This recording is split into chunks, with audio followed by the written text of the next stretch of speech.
دوسرا شب معراج میں، شب برات میں جاگنا، روزہ رکھنا، اس کو وہ منع کرتی ہیں۔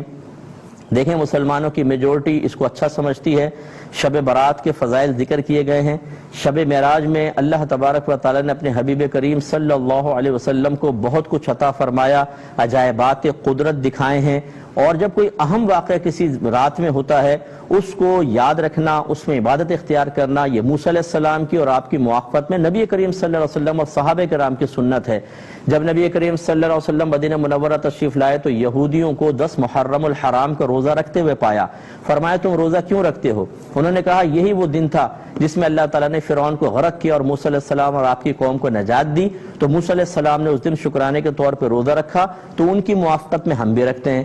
نبی کریم صلی اللہ علیہ وسلم نے صحابہ کرام سے ارشاد فرمایا کہ موسیٰ کی موافقت اختیار کرنے میں ہم ان کے مقابلے میں موسیٰ سے قریب ہیں، لہذا تم بھی روزہ رکھو۔ صحابہ کرام نے عرض کیا رسول اللہ یہود سے مشابہت ہو جائے گی۔ سرکار نے فرمایا پھر ایک دن پہلے یا بعد کا ملا لو۔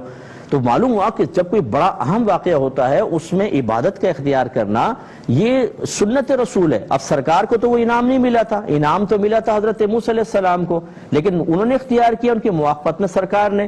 انعام ملے شب برات، شب معراج میں نبی کریم صلی اللہ علیہ وسلم کو عجائبات قدرت آپ نے دیکھے، ایک بہت اہم واقعہ ہوا۔ ہمارے نبی کو وہ سعادت حاصل ہوئی جو کسی نبی کو حاصل نہیں ہوئی کہ آپ نے چشمان ظاہری سے اللہ تعالیٰ کی زیارت کی۔ اس میں اگر ہم کوئی عبادت اختیار کرتے ہیں تو کیا پرابلم ہے بھائی جان؟ کوئی زنا تو نہیں کر رہا، گالیاں تو نہیں بک رہا، فائرنگ تو نہیں کر رہا، لڑکیوں کو تو نہیں چھیڑ رہا، وہ فیس بک پہ بیٹھ کے غلط قسم کی چیٹ تو نہیں کر رہا، مسجد میں آ کے اللہ کی عبادت کر رہا ہے، قرآن پڑھ رہا ہے، نماز پڑھ رہا ہے۔ آخر تکلیف کیا کس چیز کی ہے؟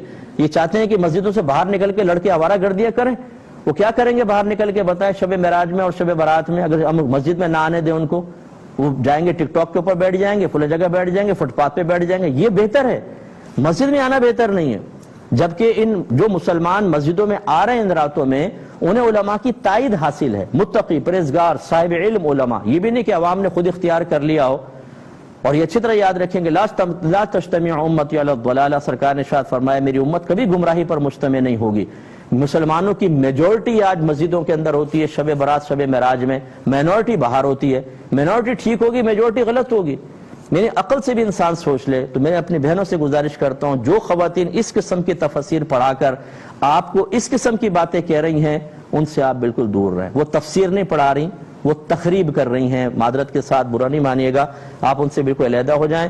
اہل سنت کے یہ معمولات ہیں، اہل سنت کے علماء نے آپ کو اس کی ترغیب دی ہے، قرآن و حدیث سے اس پہ دلائل موجود ہیں، لہٰذا آپ اسی پر عمل کریں، یہی آپ کے حق میں بہتر ہے۔ جو اس کے خلاف کرتا ہے اسے لڑائی جھگڑے بھی نہ کریں، تنقید بھی نہ کریں، لیکن بہرحال ان کو جوائن کرنا یہ بالکل آپ کے لیے شرعاً صحیح نہیں ہوگا، ان سے آپ علیحدہ ہٹ کر رہے ہیں۔